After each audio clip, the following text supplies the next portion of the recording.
आज हम आपको श्री संप्रदाय के अंतर्गत श्री रामानुज संप्रदाय में दिए जाने वाले 3 दिव्य मंत्रों के बारे में कुछ जानकारी देंगे। श्री रामानुज संप्रदाय में अपने गुरुदेव भगवान द्वारा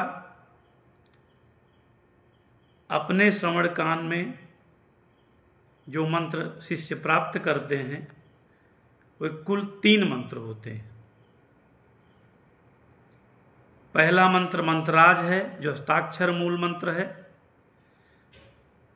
जिसे वेद शास्त्रों में बहुत शक्तिशाली मंत्र बताया गया है। यह मंत्र स्नान करके शुद्ध वस्त्र पहनकर तुलसी की माला पर जपा जाता है। यह मंत्राज अष्टाक्षर मूल मंत्र अत्यंत शक्तिशाली मंत्र है। चारों पुरुषार्थों को देने वाला है, धर्म अर्थ काम मोक्ष। दुखी व्यक्ति को शनैः शनैः पूर्ण रूप से सुखी करने वाला है। और लक्ष्मी जी अर्थात श्री संप्रदाय के होने के कारण इस मंत्र को जपने वाले के यहाँ लक्ष्मी जी नारायण सहित स्थिर रूप से विराजमान रहती है। भगवान को प्राप्त करने का सबसे उत्तम साधन है यह मंत्र। इस लोक में माता पिता के समान हितकारी है और परलोक में हमें वैकुंठ की प्राप्ति कराता है।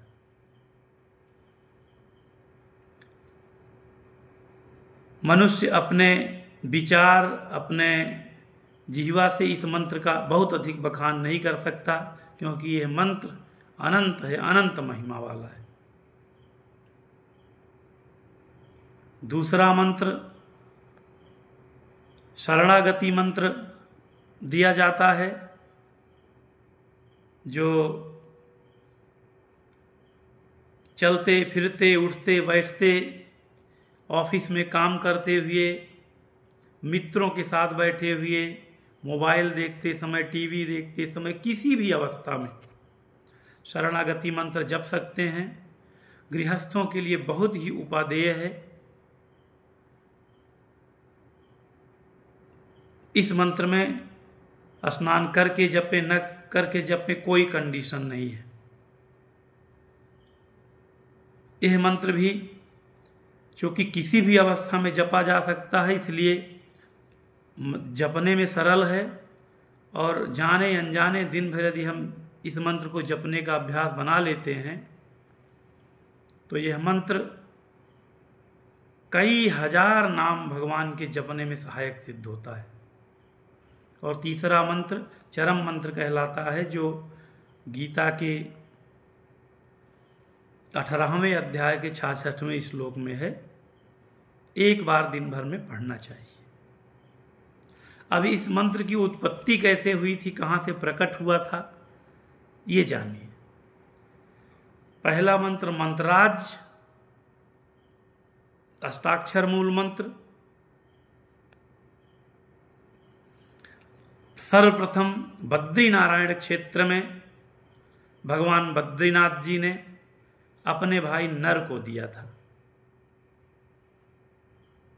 इसलिए बद्रीनारायण धाम को अष्टाक्षरी धाम भी कहा जाता है। यह अष्टाक्षर मूल मंत्र प्राप्त करने के बाद नर ने तो इसे बहुत जपा, किंतु आगे नहीं बढ़ाया, अर्थात किसी को मंत्र दिया नहीं, किसी को शिष्य नहीं बनाया। इसलिए मंत्र परंपरा वहीं पर थम गई, आगे नहीं बढ़ी। फिर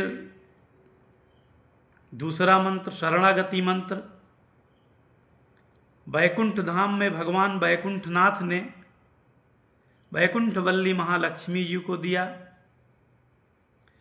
क्योंकि लक्ष्मी जी गृहस्थ में रमी रहती हैं, इसलिए उन्होंने शरणागति मंत्र दिया कि इसे दिन रात उठते बैठते चलते फिरते किसी भी कार्य करते हुए इस मंत्र को जप सकते हैं। लक्ष्मी जी से सदैव जपती रहती है। यह मंत्र भी भगवान के ही श्रीमुख से निकला और लक्ष्मी जी सदैव इसको जपती रहती हैं।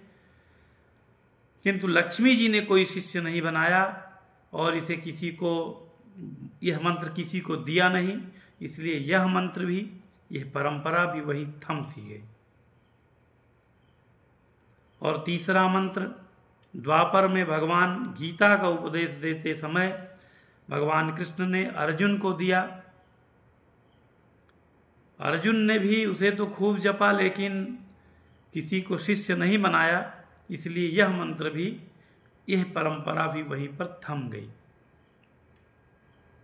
तो फिर प्रश्न उठता है कि ये तीनों मंत्र प्राप्त कैसे हुए हम लोगों को। तो कलयुग के प्रारंभ में भगवान रंग जी ने अपनी प्रियतमा रंगनायकी जी को यह तीनों मंत्र एक साथ दिया, मंत्रराज, शरणागति मंत्र और चरम मंत्र। रंगनायकी जी ने स्वयं जपते जपते यह मंत्र विश्वक्सेन जी को दिया। विश्वक्सेन जी ने षठकोप जी को यह मंत्र दिया। परांकुश मुनि कहते हैं उन्हें।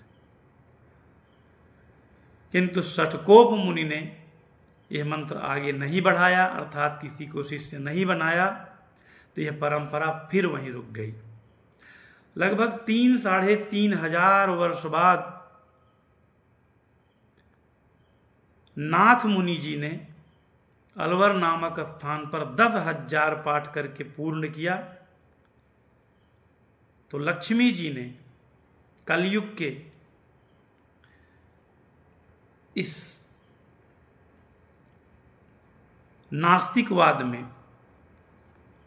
इस मंत्र को आवश्यक समझकर वैकुंठ में षठगोप जी को फिर से आदेश किया कि आप जाकर पृथ्वी पर श्री नाथ मुनि जी को यह तीनों मंत्र एक साथ प्रदान कीजिए, ताकि इसकी धारा आगे बढ़े। तो षठकोप जी पुनः वैकुंठ से पृथ्वी पर आकर नाथ मुनि जी को ये तीनों मंत्र एक साथ दिए।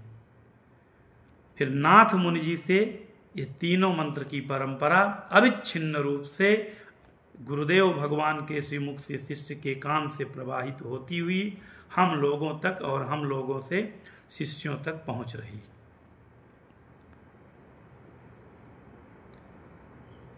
तो इस मंत्र की सबसे बड़ी महिमा यही है कि लक्ष्मीनाथ समारंभाम नाथ यामुन मध्यमा, इसलिए नाथ मुनि को मध्य में रखा गया।